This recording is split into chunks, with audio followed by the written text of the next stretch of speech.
Welcome to a lecture on the eye. Eyes are amazing photo sensors, right? Think about the resolution, our focusing ability, and us as primates, our vision is our primary sense. We're active during the day when you can have great color vision. And most mammals, the sense of smell is their primary sense. So we'll cover everything from glaucoma, cataracts, blindness, macular degeneration. Relatively short because not as many issues as some of the other organs, but we'll get right to it.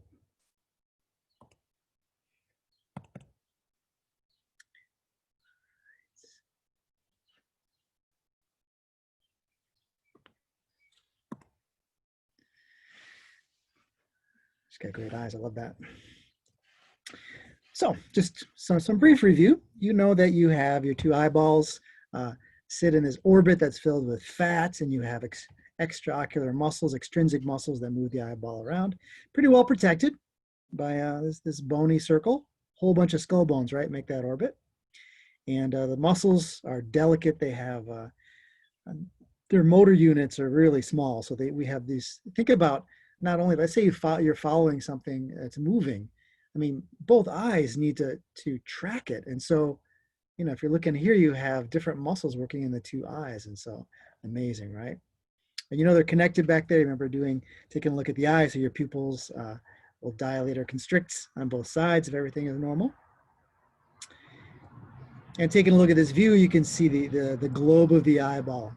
The sclera is the whites of your eyes. You see the sclera in front is clear as your cornea, right? And then you have 6 extrinsic muscles that move the eyeball around, 4 rectus and 2 oblique. And coming in from the back is your big optic nerve, cranial nerve 2. And then, do you guys remember the other cranial nerves going in here?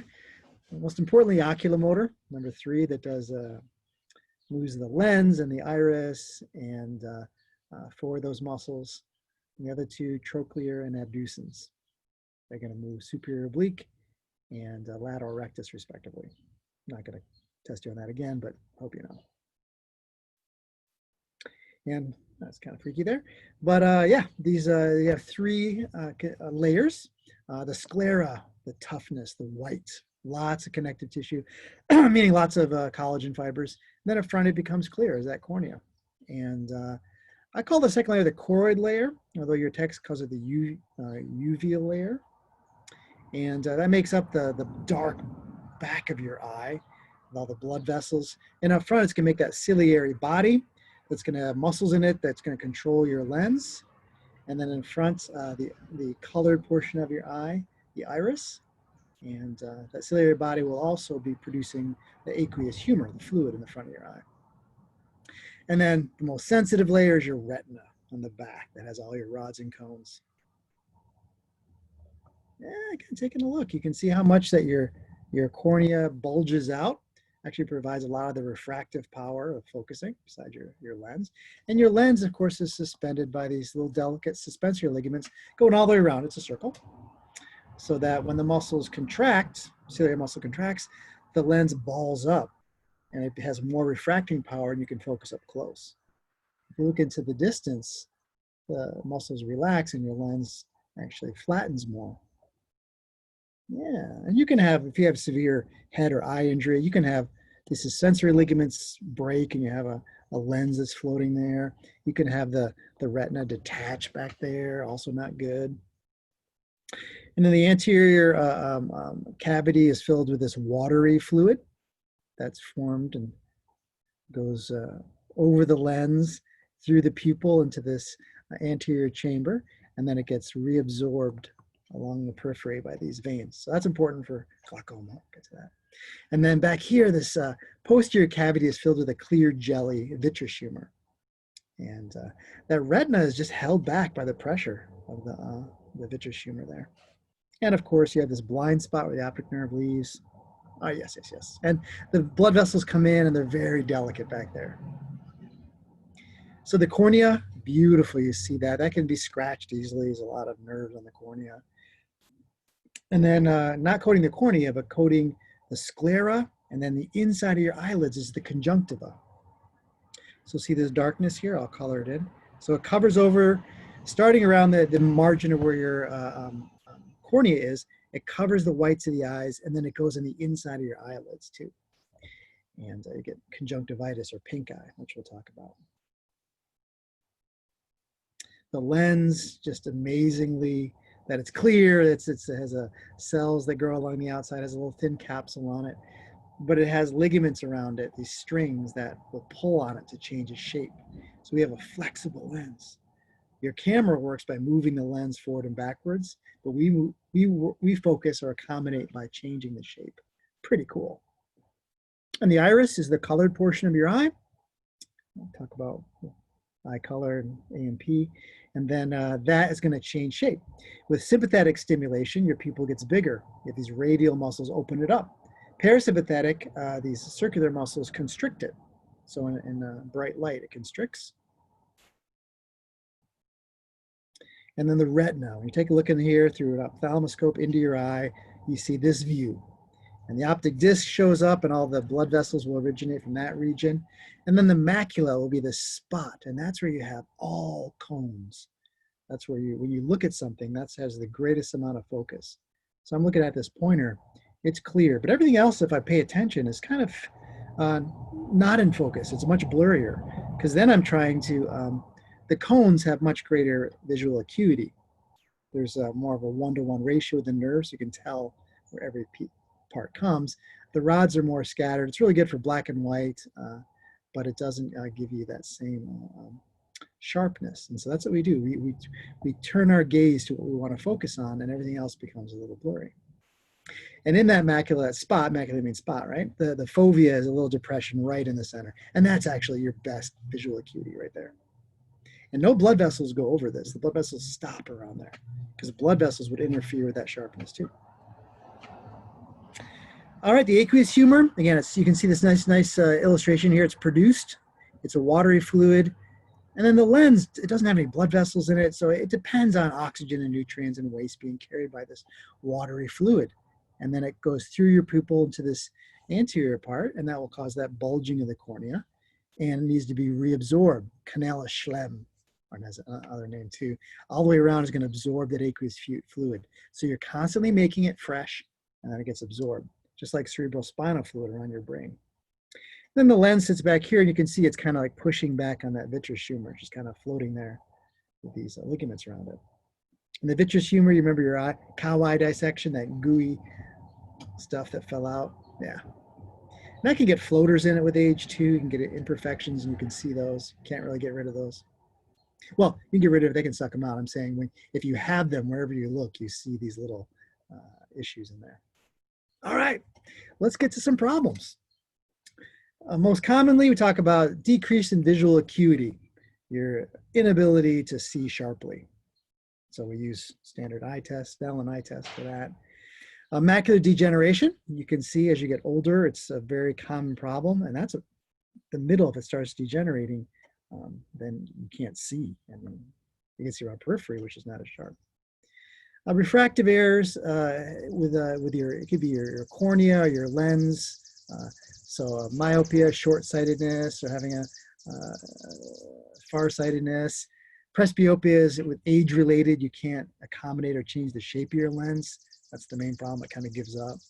And astigmatism is when your lens or cornea are not perfectly round. Trauma, eye injuries. They can be a cutting or more of a blunt force trauma.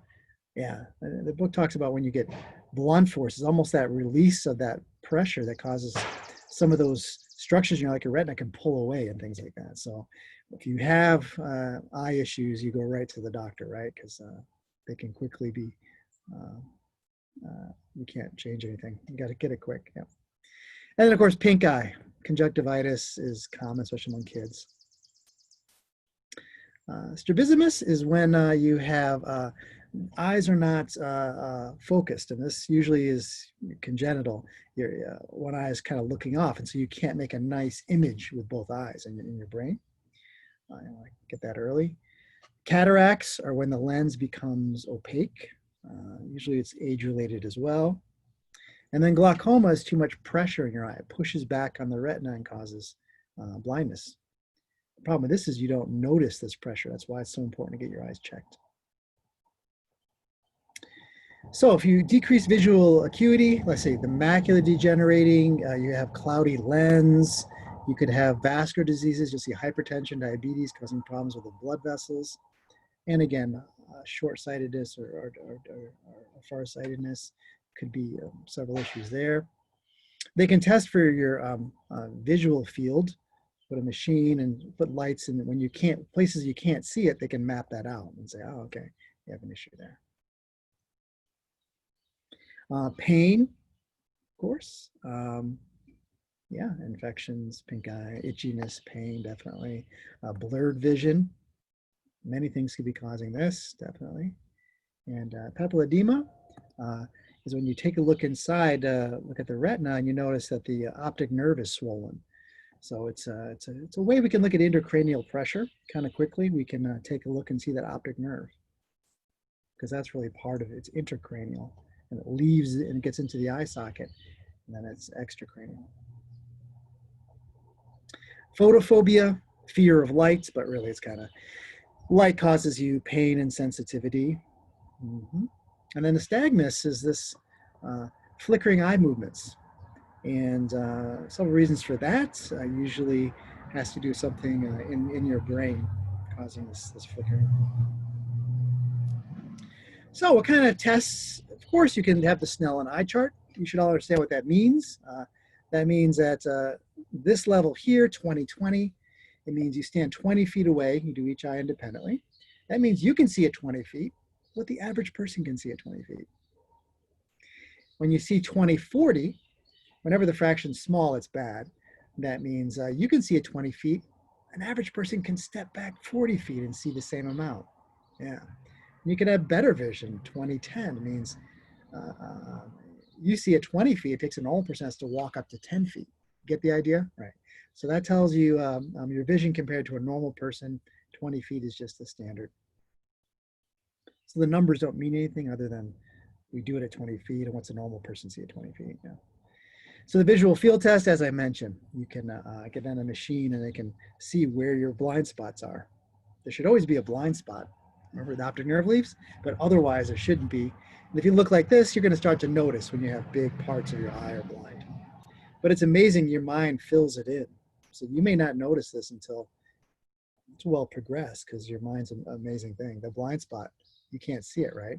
But you guys know how to look for it, remember? And you know it's there, but your mind fills in. Don't trust your eyes. Your brain always does things to screw with it. So an ophthalmoscope, of course, is a nice instrument that you can look in and take a look and see some of those things. And they have a slit lamp that's much more complicated instrument too, for getting a good examination in the eyeball. Yeah, and you guys should recognize what's going on. That's where the optic nerve leaves, that optic disc. See the blood vessels? Here's the macula with a fovea. Notice the blood vessels come right to it, but they shouldn't go over that. Beautiful. And a tonometer, it measures the pressure in your eye. A couple of different machines can do that. I think it blows a little puff of air and see what it is, or it can press on the eye, a little plastic, and it measures the pressure. All right, let's get to some diseases. So genetically, there can be things like myopia, short-sightedness, glaucoma, strabismus, cataracts. All these things have a genetic basis to them. So if it could run in your family. This retinoblastoma is when a child gets a neoplasm in the retina. And then you can be born a cyclops too with a single eye. I didn't put a picture on there because it's always sad because it's related to other brain abnormalities. So you're not going to be born and be okay with this. So. The eye is very delicate. I mean, you have a blinking reflex, and tears will help clean the front of your eye. But the most common injury, penetrating injury, is when you're working with a shaving of metal flying out. This guy's got goggles and then a mask on top of it. So, yeah, little pieces of metal, but it could be all kinds of things. It could be hit in the face, definitely. Chemical injuries, ammonia, anything like that, very serious. And corneal abrasions are quite common. A stick, a fingernail, something like that, and can be exquisitely painful. Normally that heals, but it's really bad, no. And then old people, that vitreous humor in that posterior chamber, that if it starts dehydrating, it can pull away in the retina and cause blindness. So they can go in there and fix that. Tears. Interestingly, just some facts on tears. Make about 15 to 30 gallons of tears, just to give you the idea. Women more than men, just biologically. We're not exactly sure why, but that's true. And in there is a lysozyme, enzyme to help to kill bacteria. And when we blink, kind of moves it across. And we can cry from irritants, like cutting an onion, or there's emotional tears caused from emotions, either very happy or very sad. So very interesting. And your tears, as you get older, people get dry eyes. The main cause is prescription medications. All kinds of them cause dry eyes as a side effect. But even without that, you get drier eyes as you get older. So, yes, conjunctivitis. Pink eye is what it's called. All right. So, you know, it's contagious, and your kid, maybe you don't go to school if you have pink eye. And so you can read here more, but it can be bacterial or viral. See, with the bacterial, you often have kind of a sticky yellow. Your eyes are kind of glued shut, not so much. And the viral is more contagious than the bacterial, though. You can see caused by allergies too. So that conjunctiva, or that membrane, is infected, or whatever causes the blood vessels to swell. You get that pink eye. And they'll give you antibiotics and antihistamines and eye drops, special eye drops. Antibiotics if it's bacterial. Now, this is trachoma as a problem around the world, all right? Not here, but this is a chlamydial infection, so it's chlamydia, but it infects the conjunctiva. And if you don't have healthcare and things like that, it's just a chronic inflammation. And it turns out that the eyelids, the eyelashes and eyelids will stick and cause this characteristic kind of look here. Of course, they catch this, and antibiotics can take care of it, but it's a big world problem we're trying to get rid of. And so highly contagious. You can see even flies, if going from one eye to another, can transmit this bacteria, and you get the scarring of the eyelid. All right, so dry eyes, as I say, lots of medications. It's a side effect, right? And so as you get older, you take more and more medications, they have more and more of this problem. But no one likes having dry eyes, has the sandy sensation, and you can of course get eye drops to help with this. And here's your tear gland. It's superior and lateral, and the tears are secreted off numerous little ducts. And with each blink, it's going to clean the eye. And those tears gather immediately, and they go out nasolacrimal duct into your nasal cavity. So overabundance of tears makes your nose run, right, or it can come down your face. Strabismus, Heteropia, Heterotropia, makes sense. Hetero, different. So this is when your eyes are looking different places. And something you can hope to correct, but it's not always correctable. And if it happens to be in this case, imagine they have a lateral rectus muscle that's paralyzed or not working, the eye is going to drift inward. Right? It's the abducens nerve, big problem there. So they can do some surgery to correct muscle or nerve issue sometimes. But it could see many different things, going from the optic nerve to a brain problem to a muscle problem. And it's important to treat it early. This amblyopia is when you have a lazy eye, one eye. If it's not being helpful, you can see normally both of your eyes are focusing and working. But if the one eye is looking at it somewhere where you not want to look, it causes permanent brain damage where if you don't use that eye, you stop being able to use it as you get older. And you can see the one eye is just fading in its ability to work. So favoring one eye over a long period of time causes permanent damage. And so they want to look at this right away. All right, cataracts. Cataracts are when the lens becomes opaque and cloudy. Now, this is normally as you get older, and it's idiopathic. It's probably caused by years of sun damage, or just Something else with it just getting older just becomes cloudy, and you can have a cataract. And if it fills up the eye, you're blind because that. So what they do to fix that is if they can't remove it, they remove the whole lens and put an artificial lens. I've seen this often in cadaver dissections. You see a lens in there. It doesn't work like exactly like a lens, but it'll move forward and backwards and allow focusing. Not as good as a real eye. Yeah.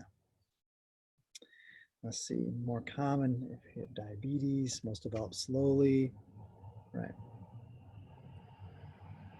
Now, glaucoma is a disease with increased pressure. So either of two things, it's in the anterior chamber. So either you're going to make too much of the aqueous humor or you're not going to absorb enough, or both, I guess. But that's the case, is you're making too much, your eye swells out, and it's asymptomatic. You're walking around normally with glaucoma. It can be just this insidious disease that builds up. Why it's so important to get your eyes tested for that pressure. And then if they catch it, all kinds of drugs can help with that. Yeah. So if you have too much pressure, the issue is too much pressure in the front pushes back on the retina, and that pressure is going to prevent blood from reaching that, and you're going to have progressive blindness forming, irreversible blindness. So it's important to catch glaucoma. As you get old, get your eyes tested for glaucoma each time. There's two types. This open angle or closed angle has to do with that angle where the iris comes in, and if the iris is blocking off the outflow, that's closed angle, or if it's something else, it'd be open angle. If that's not the issue, but there's some other issue. We can see here, yeah, in this closed angle, you can see that the aqueous humor is blocked from coming forward and causes pressure. Open angle, that's not the issue, it's some other issue that's preventing it from being absorbed. Yeah, and it can be painful all at once, or usually there's no pain at all. Yeah. So this closed angle, if all of a sudden you can see the iris is blocking off that outflow, that can cause pain and sudden issues. Definitely this closed angle. Yeah.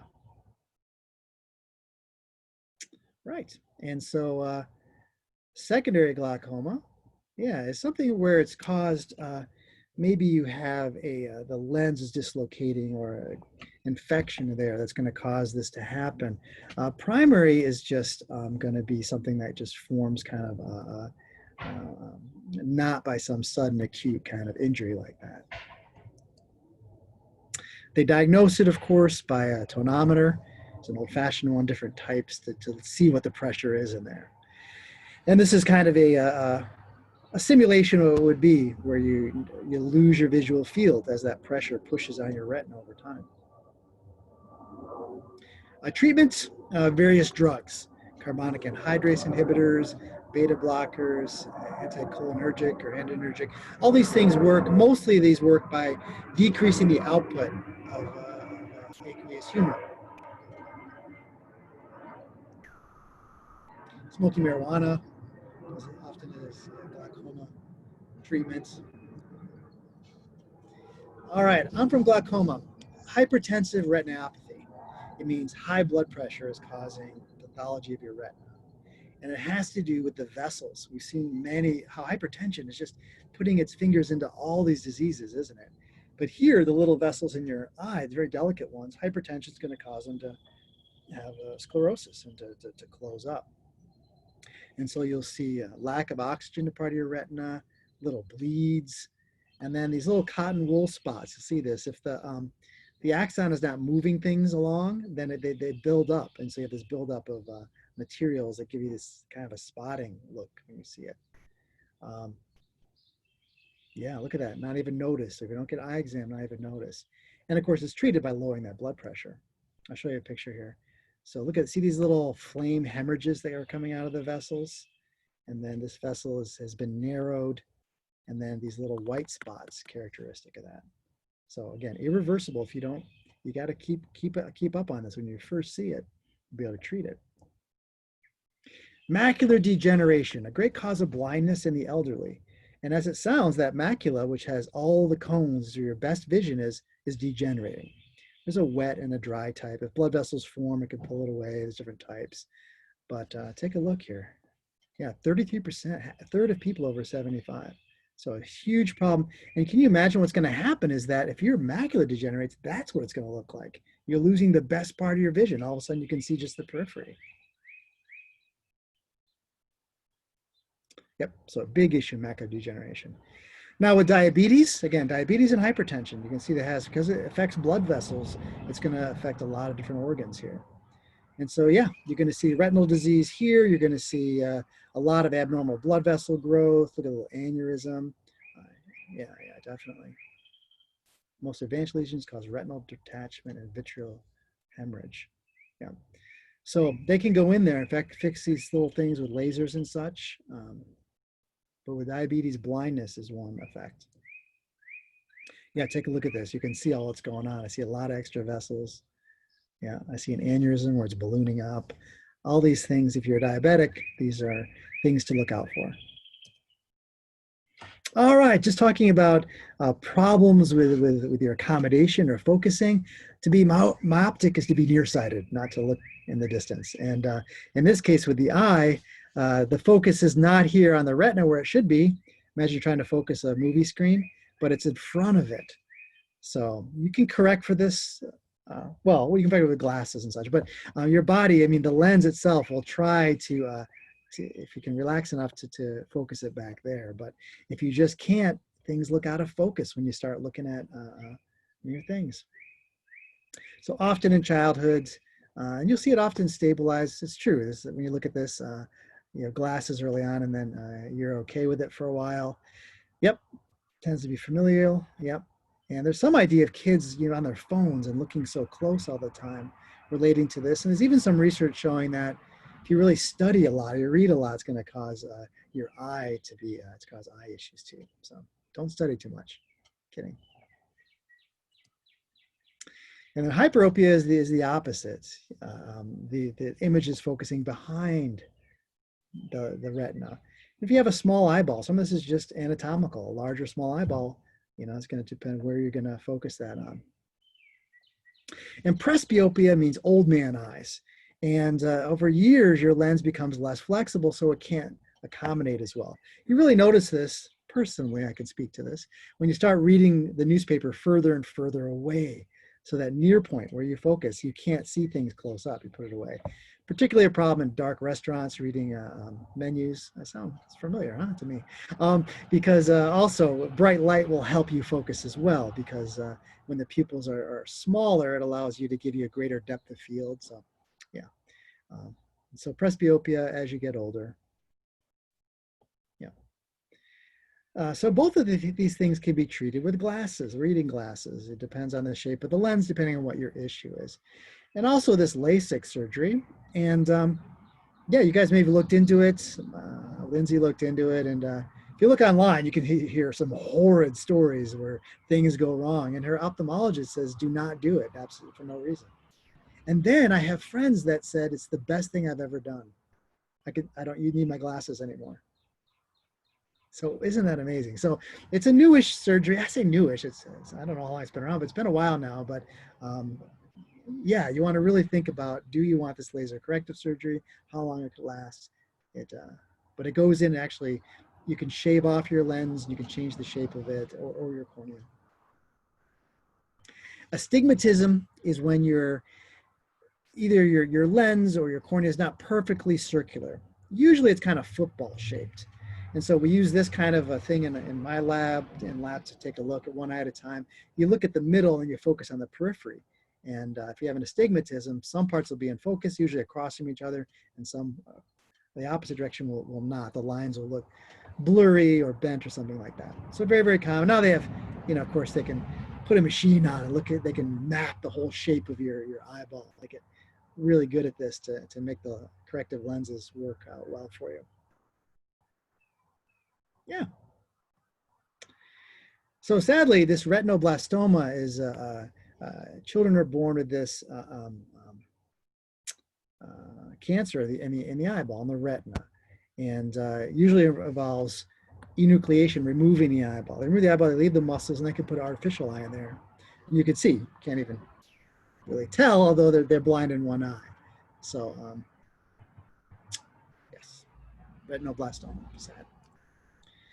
And you can get melanoma in all these melanocytes in your eye, right? That make that pigment in the back of the eye, or even in your iris itself. And so it's pretty bad. This melanoma, is a bad one, and this one particularly can spread. And so you can get a melanoma of the melanin in your eyeball. So organ failure of your eyeballs. Legal blindness is 2,200, which means a person that with this can see at 20 feet what a average person can go back 200 feet and see. So it just kind of simulates it, definitely. And what causes this legal blindness? Lots of things. I mean, your cornea, your lens, it could be in your retina, it could be in your brain, your optic nerve, all these things. And congenitally means there's many causes for being born with blindness. Other people acquire it during their lifetime. And so, yeah, so it could be developmental, something going on as you develop, or it could be a genetic cause, even no matter how you developed it, you're going to be blind. And this oxygen toxicity used to be a thing. You give too much oxygen with newborns that have that respiratory distress, not making enough surfactant, right? And so now they're very careful to give oxygen to preemies to make sure they don't have this cause blindness by giving too much oxygen.